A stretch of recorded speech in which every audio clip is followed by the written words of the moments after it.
औज़ुबिल्लाहि मिनश्शैतानिर्रजीम बिस्मिल्लाहिर्रहमानिर्रहीम। अस्सलामुअलैकुम बच्चों। जी बच्चों, आज है जी 26 अप्रैल, सोमवार का दिन है सन 2020। माशाल्लाह से 11 रोज़े हमारे गुज़र चुके हैं। अल्लाह तबारक व तआला हम सबको सेहत व सलामती के साथ रखे, आमीन सुम्मा आमीन। तो जी बच्चों, आज हम उर्दू पढ़ेंगे। उर्दू का दिन है, आज सोमवार का दिन है तो उर्दू टाइम है। तो अपनी उर्दू की किताबें खोल लें तो देखें आज हम क्या पढ़ने जा रहे हैं। तो जी बच्चों, सफ़ा नंबर 70 खोल लें आप। पेज नंबर 70 है हमारा, पेज नंबर 70, सफ़ा नंबर 70। और जो हमारा आज का जो टॉपिक है वो है छोटी चूंटी। जी, छोटी चूंटी क्या है? छोटी का मतलब नन्ही मुन्नी सी, और चूंटी हम सब ने देखी हुई होगी। हमारे घरों में बेशुमार चूंटियाँ होती हैं जिसको आपने हर किसी ने इसको देखा हुआ होगा। तो जी देखते हैं इसके ख़ास अल्फाज क्या हैं। फुर्सत, फुर्सत का मतलब वो होता है फारिग वक्त, फारिग वक्त। इसके बाद लफ्ज़ मुशक्क़त, मुशक्क़त का मतलब होता है सख्त मेहनत। हिम्मत का मतलब होता है हौसला। आफरीन का मतलब होता है दाद देना या शाबाश देना। नहीं काम से शाम तक तुझको फुर्सत, फुर्सत का मतलब हम ऊपर पढ़ चुके। ज़रा सी तुझा और उस पे ये मेहनत। क्या बताया है कि नहीं काम से तुझको शाम तक फुर्सत, यानी कि जो चूंटी है हमने उसको देखा होगा सुबह से लेकर वो शाम तक अपने काम में ही मसरूफ़ रहती है। वो ज़रा सी होती है, बिल्कुल हमारी क्या कहते हैं हाथ के ऊपर रखें तो एक नुक्ते के बराबर वो हमें नज़र आती है। लेकिन क्या है, उसमें मेहनत का जुनून है। हर वक्त वो अपने काम में मगन रहती है। कुछ भी हो जाए वो नहीं देखती कि दोपहर का टाइम है, गर्मी का टाइम है, शाम है, रात है, लेकिन बस वो अपने काम में मगन रहती है। बहुत झेलती है मुशक्क़त मुसीबत। झेलने का मतलब बर्दाश्त करना, बर्दाश्त करना। मुशक्क़त हम पीछे पढ़ाए हैं सख्त मेहनत, और मुसीबत का मतलब होता है परेशानी। नहीं हारती पर कभी अपनी हिम्मत, हिम्मत का मतलब हौसला। क्या बताया इसमें? बहुत झेलती है मुशक्क़त मुसीबत, यानी कि हर वक्त वो बर्दाश्त करती रहती है किसी की हर वक्त मुशक्क़त और बर्दाश्त करती है, यानी कि उसको सख्त मेहनत की आदत है। चाहे परेशानी हो, कुछ भी हो, वो हिम्मत नहीं हारती, वो हमेशा हौसले से रहती है।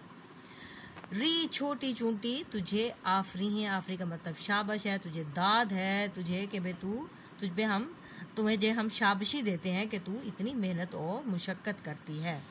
ना खो सुस्ती में वक्त मोहलत है थोड़ी। खो का मतलब गुम कर देना, खो जाना, गुम हो जाना। सुस्ती का मतलब होता है काहिली, और मोहलत का मतलब यानी कि छुट्टी भी कह सकते हैं, वक्त भी कह सकते हैं, थोड़ी।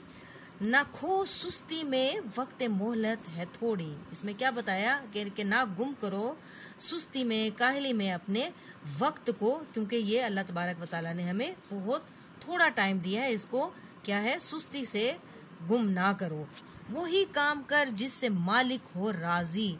मालिक यानी कि अल्लाह तबारक व तआला की बात हो रही है। राजी का मतलब मान जाना, राजी का मतलब मान जाना, आपने पहले भी पढ़ा। वही काम कर जिससे मालिक हो राजी, यानी कि हमेशा वही काम करो जिससे अल्लाह तबारक व तआला राजी हो जाए, मान जाए। कि जिसने तुझे जिंदगानी अता की, जिंदगानी का मतलब जिंदगी, अता की का मतलब देना। ये उम्दा सबक हमको देती है चूंटी। उम्दा का मतलब अच्छा, बेहतरीन। री छोटी चूंटी तुझे आफरी है, यानी इसमें क्या बताया है कि वही काम कर जिससे अल्लाह तबारक व तआला राजी होता है। अल्लाह तबारक व तआला में जिस काम के लिए, जिस मकसद के लिए पैदा किया है, वही काम हमें करना चाहिए। हमारी जो ज़िंदगी का मकसद है हमें वही पूरा करना चाहिए। और ये जो अच्छा सा सबक है, प्यारा सा सबक है, वो हमें कौन सिखा रही है? बहुत छोटी सी चूंटी के ज़रिए अल्लाह तबारक व तआला ने हमें ये सबक दिया है कि वो थकती नहीं है। हमें क्या नसीहत करती है कि जिस अल्लाह ने हमें ज़िंदगी अता की है, हमें हर काम उसे राज़ी करने के लिए करना चाहिए। तो ये हमारा जो छोटी सी नज़म है हमारी मुकम्मल हो गई। आए हम अब बैक एक्सरसाइज करते हैं। ये बच्चों आज डेट लिखते हैं, आज है 26/4/2021। जमात का काम यह भी आप लिख लें। अब जी पहला सवाल है, लफ्ज़ को मायने से मिलाएं, यानी कि कुछ अल्फाज दिए हुए हैं, यानी कि वर्ड मीनिंग समझ लें। अब है उम्दा। उम्दा का मतलब होता है कम, आला, खुश, वक्त या फरागत। तो इसका सही जवाब होगा आला। उम्दा का मतलब आला या बेहतरीन या बहुत अच्छा। राजी, लफ्ज़ है राजी। राजी का मतलब कम, खुश, वक्त या फरागत। राजी का मतलब होगा खुश करना, अल्लाह को राजी करना, अल्लाह को मना लेना। मोहलत का अब है लफ्ज़ कम, वक्त या फरागत। तो इसका जवाब होगा वक्त। अब है जी फुर्सत। फुर्सत है जी कम या फरागत, तो फुर्सत का मतलब होगा फरागत। थोड़ी, थोड़ी, अब एक लफ्ज़ हमारे पर रह गया हमारे पास, तो है इसका मतलब कम। थोड़ी का मतलब कम। दूसरा जो सवाल है, हरूफ तोड़कर लफ्ज़ हरूफ जोड़कर लफ्ज़ बनाएं, यानी कि तोड़ जोड़ है। चे, ये, वाओ, चू, न, टी। तो कैसे लिखेंगे? चे, ये, वाओ, चू, न, टी। लफ्ज़ बन गया चूंटी। आ, फा, र, या, न, आफरीन। आफरी बनेगा लफ्ज़। आफरीन का मतलब शाबाश देना, और इसको लिखेंगे हम इस तरह, आ, फेरे, फ, ये और नून गुना, आफरीन। फेरे फर, स्वाद ते सत, फुर्सत। कैसे लिखेंगे? फेरे फर, स्वाद ते सत, फुर्सत। अब है जी ह, मीम, मीम, हिम्मत। अब दो मीम है, तो लिखने में, पढ़ने में तो दो मीम है, लेकिन लिखने में एक मीम आएगा और ऊपर शद आएगी। हमेशा उर्दू का कायदे के मुताबिक जब दो लफ्ज़ इकट्ठे हो जाएं तो उसको एक लिखा जाता है और ऊपर शद लगाई जाती है। हिम्मत, यानी शद का मतलब है कि ये मीम दो दफ़ा है। इसके बाद है महलत। मीम, हे, लाम, तेलत, मोहलत।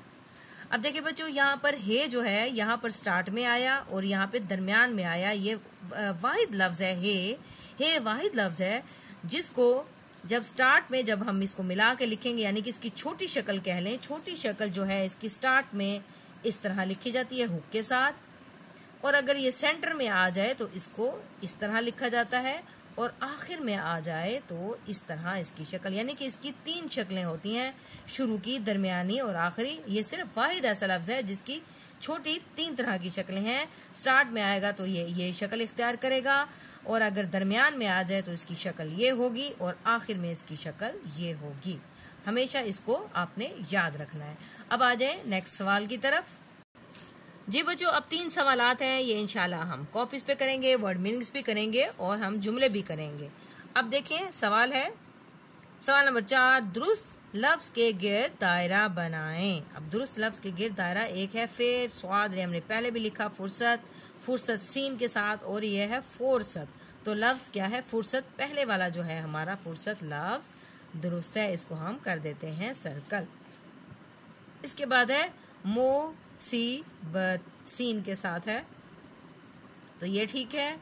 मीम स्वाद ये बेतेबत मुसीबत, या मीम सीन बे ये तेबत, तो लफ्ज़ है हमारा मुसीबत, स्वाद ये बेतेबत मुसीबत। ये लफ्ज़ हमारा दुरुस्त होगा।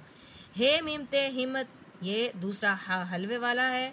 यह है हे मीम तोई के साथ हिम्मत, और ये है हे मीम ते, तो ये वाला लफ्ज़ हमारा ठीक है, हुक वाले हे से हिम्मत लफ्ज़ होता है। इसके बाद है जी मीम शीन काफ तोई मुशक्क़त। इसके बाद है जी मीम शीन काफ ते, ये बारीक काफ है मुशक्क़त, और ये है मीम शीन काफ ते, यानी कि मोटा काफ है, तो यही लफ्ज़ हमारा दुरुस्त है, मुशक्क़त। इसका मतलब है सख्त मेहनत। आइन मीम दाल है उम्दा, अलिफ मीम दाल है अलिफ उम्दा, आइन मीम दाल और अलिफ, तो कौन सा दुरुस्त होगा? आइन मीम दाल है उम्दा हमारा लफ्ज़ दुरुस्त होगा। ठीक है बच्चों, हमारी एक्सरसाइज मुकम्मल हो गई। अब आप होमवर्क ले लें। तो तो जी बच्चों, आपका होमवर्क है पेज नंबर 17 सफ़ा नंबर 17, या आप पहले से कर चुके हो।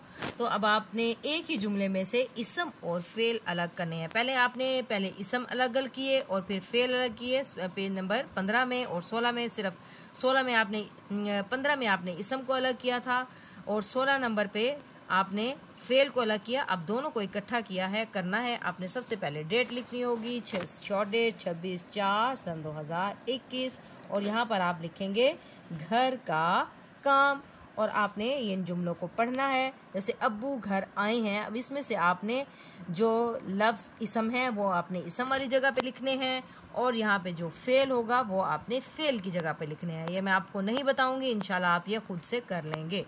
तो बच्चों, इसको अच्छे तरीके से लिखें, अच्छी सी हैंड राइटिंग में। ओके क्लास, टेक केयर, अल्लाह हाफिज़।